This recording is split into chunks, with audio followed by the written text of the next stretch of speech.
February 2026, Washington, D.C., 10:03 in the morning. Chief Justice John Roberts walked to the bench. He sat down, he adjusted his papers. And then, in a voice measured and precise, he began reading the most consequential legal ruling of the Trump presidency. 10 minutes. That is how long it took. 10 minutes for the Supreme Court of the United States to detonate everything Donald Trump had built his second term's economic agenda on. 10 minutes that wiped out the legal foundation for over $160 billion in collected tariffs. 10 minutes that rewrote the boundaries of presidential power in ways that will echo through American constitutional law for generations. The room went still, because everyone who understood what they were hearing knew something the headlines would take hours to fully process. This wasn't just a loss. This wasn't just a setback. This was the Supreme Court, a court with a 6-3 conservative supermajority, a court that Trump himself had reshaped with 3 of his own appointments, telling the President of the United States that what he had done was illegal, not aggressive, not controversial. Illegal. And the vote wasn't close. 6-3. Roberts was joined by Sotomayor, Kagan, Gorsuch, Barrett, and Jackson. 3 conservatives crossed the aisle. 3 justices that Trump had either appointed or relied upon to protect his agenda looked at the evidence, looked at the law, and said no. The International Emergency Economic Powers Act does not authorize the president to impose tariffs. Full stop. Now here is what you need to understand before anything else. The media is framing this as a political moment. A win for Democrats, a loss for Trump. But that framing misses everything that actually matters.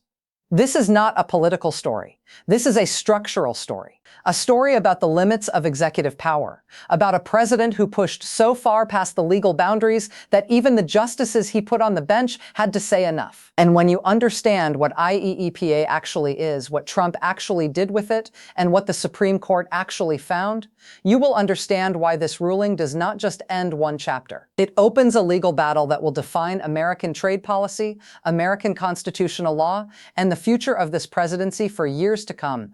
So let us go back to where this started. Shortly after taking office for his second term, Donald Trump issued a series of executive orders imposing sweeping tariffs on imports from Canada, Mexico, and China. The stated justification was national security, the drug crisis, the fentanyl flowing across the border. Then came the reciprocal tariffs, a global regime targeting imports from almost every country on Earth, justified by what Trump called large and persistent trade deficits that had hollowed out American manufacturing. The legal instrument he used for all of this was IEEPA, a law passed by Congress in 1977 that gives the president authority to regulate commerce during a national emergency created by a foreign threat. It is a powerful law, but no president in American history had ever read it the way Donald Trump read it. Because Trump did not just use IEEPA to sanction foreign entities. He used it to impose a sweeping tax on every import entering the United States from virtually every country on the planet. Tariffs that raised the average effective American tariff rate to nearly 17%, the highest since the early 1930s. Tariffs that, according to research from the Federal Reserve Bank of New York, passed nearly 90% of their costs directly onto American businesses and consumers. He used a 1977 emergency law to restructure the entire American import economy. And here is the question that courts at every level kept asking. Does that law actually give him that power? The answer was always no. The first courts to look at this saw it clearly. In May of 2025, the Court of International Trade ruled unanimously. IEEPA does not authorize the president to impose tariffs. The Federal Circuit Appeals Court agreed in August 2025, sitting en banc, and characterized the tariffs in language that left no ambiguity. They called them unbounded in scope, amount, and duration. Unbounded. That word matters, because what the courts were describing was not a reasonable exercise of emergency authority. They were describing a claim of power with no limiting principle, a legal theory under which the president could impose any tariff on any product, from any country, at any rate, for any length of time, simply by declaring an emergency. The Supreme Court looked at that argument and stated it plainly. Those words cannot bear such weight. Chief Justice Roberts wrote the majority opinion. His reasoning was methodical, precise, and devastatingly simple. The Constitution is clear. The power to lay and collect taxes, duties, imposts, and excises belongs to Congress, not the president. That is Article 1, Section 8. It is not ambiguous. For any president to impose tariffs, Congress must delegate that authority explicitly. And when Roberts looked at IEEPA, he found something remarkable. something that should have ended this legal debate before it began. IEEPA contains no reference to tariffs or duties, not a single word. The law authorizes the president to regulate importation.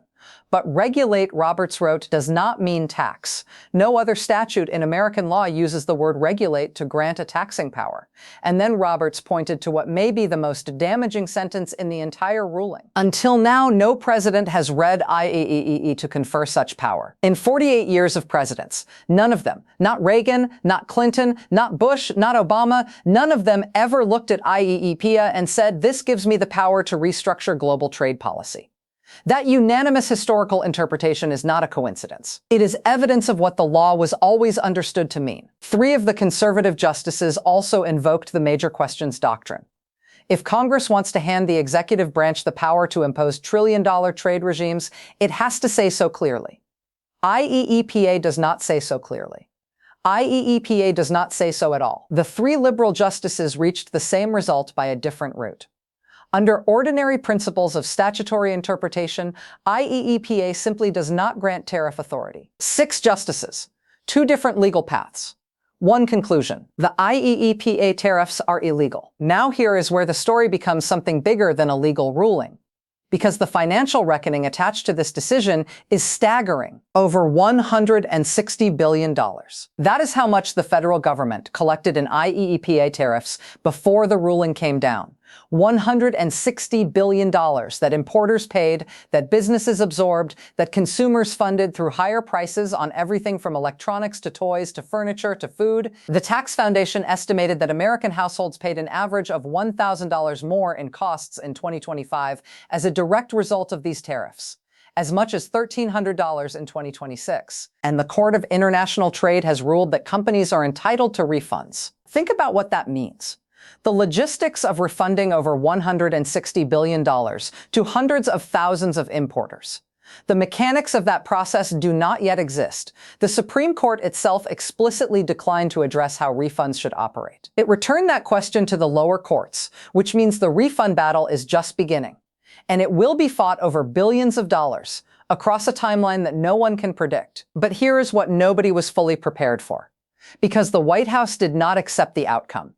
They did not pause. They did not regroup. Within hours of the Supreme Court's decision, Trump held a press conference and announced he was replacing the IEEPA tariffs immediately with new tariffs under Section 120 of the Trade Act of 1974. A 10% global tariff announced the same day the Supreme Court struck down his previous regime. 10% became 15% by the following week. Section 122 is a real law. It does give the president real tariff authority, but it comes with constraints that IEEPA did not have. Section 122 tariffs are capped at 15%. They are time limited to 150 days. And after 150 days, if Trump wants to continue them, Congress must vote to approve an extension. That deadline lands in July 2026. Just months before the midterm elections. Legal scholars were quick to note that Section 122 has its own problems. The law was designed for a specific economic circumstance, serious balance of payments deficits. Multiple legal experts have argued publicly that those conditions simply do not exist in the current American economy. 24 states saw the same opening. Within days of the ruling, a coalition of state attorneys general led by New York filed a new lawsuit challenging the Section 122 tariffs. Their argument is direct. The conditions Section 122 requires do not exist. Therefore, the tariffs are illegal. Again. And so the legal cycle restarts. The administration's counter strategy is visible in plain sight. Use the 150-day Section 122 window to buy time. Run parallel investigations under Section 301 of the Trade Act, a different legal authority allowing country-specific tariffs based on unfair trade practices, with no time limit and no congressional approval requirement. Those investigations are now underway against China, Mexico, the European Union, and multiple Southeast Asian nations. Emerge from the window with a new legal foundation. Rebuild what the Supreme Court just destroyed. It is a sophisticated strategy, but it depends on courts allowing it to proceed, on Congress not intervening, on the political landscape remaining stable enough to absorb the ongoing uncertainty. None of those dependencies are guaranteed, because the economic damage of that uncertainty is already documented.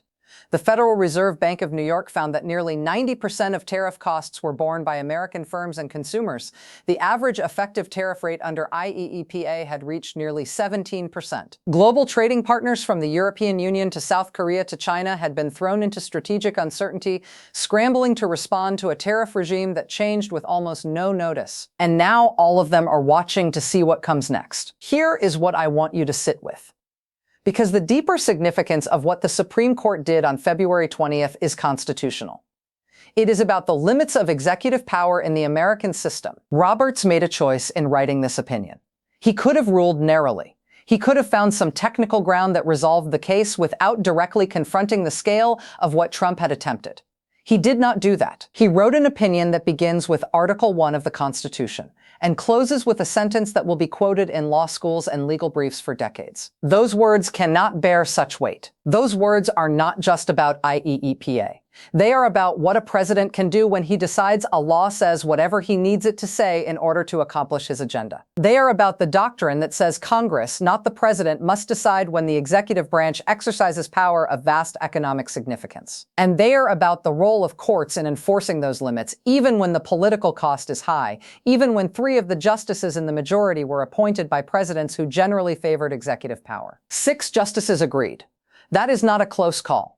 That is a constitutional line in the sand. And here is the final piece of this story that everyone is watching, but nobody has fully answered. The refund clock is running.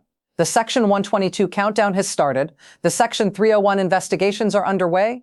The 24-state lawsuit is filed. The midterm elections are approaching. The trade deals Trump structured around the IEEPA framework, deals with China, the European Union, South Korea, are now built on a foundation the Supreme Court has declared illegal. What happens to those deals? What happens when 150 days expire and Congress has to vote on extending Section 122 tariffs in the middle of a campaign season, with voters already carrying an extra $1,000 of annual costs in their household budgets? What happens if the Court of International Trade agrees that Section 120 conditions do not exist and strikes down the replacement tariffs too? None of those questions have answers yet. What has an answer is the question at the center of this case from the beginning. Does a president have the power to restructure the entire American import economy, imposing $160 billion in new taxes, using a 1977 emergency law that never mentions tariffs and that no previous president ever used this way? The Supreme Court answered that question. 6 justices. No. The detonation happened on February 20th. The fallout is still descending. The legal battles ahead are longer and more complex than the one that just concluded. And the stakes, constitutional, economic, political, and global, are higher than almost any legal development in recent American history. This is not the end of the tariff story. Not even close. The next ruling is coming. The next challenge is already filed. The next 150 days will determine whether Trump can rebuild what the Supreme Court just destroyed, or whether the legal architecture around his trade agenda continues to collapse, one court decision at a time. Stay close, because what comes next will be bigger than what you just watched. And trust me when I tell you this, we are nowhere near done.